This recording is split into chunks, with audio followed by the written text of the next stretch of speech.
On a donc un objet de type defaultHandler. Cette classe defaultHandler est fournie par l'APXRCS, donc elle est propre à l'APXRCS. On peut aussi faire du Sax avec DOM4j, mais dans ce cas, les noms de classes, enfin les classes en elles-mêmes en tout cas, sont différentes. Et il s'agit d'une classe abstraite. Donc pour pouvoir l'utiliser, il faut nécessairement l'étendre.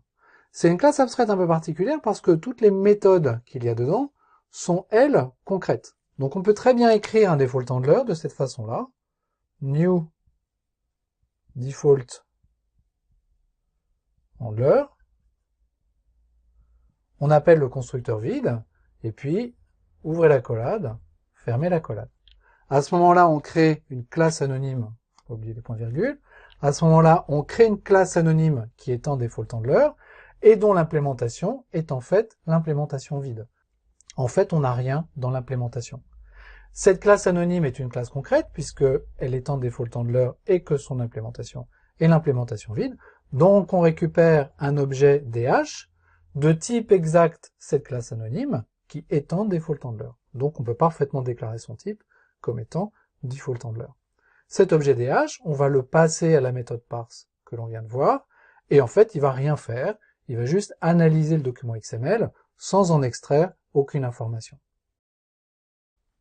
L'intérêt va être en fait de surcharger cette classe defaultHandler, de surcharger ses méthodes, de façon à injecter le comportement que l'on souhaite avoir. Par exemple, si on souhaite écrire un message quand l'analyseur Sax va rencontrer le début du document, on va surcharger la méthode public void start document,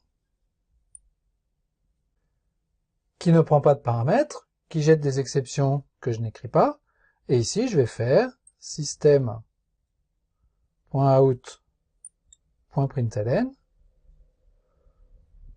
début du document.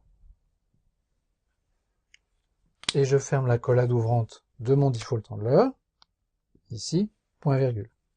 Cet objet DH, je peux le passer en paramètre de la méthode parse de mon analyseur Sax, analyser un document XML, et à chaque fois que le début du document XML sera rencontré, j'aurai un message qui s'affichera sur la colonne début du document.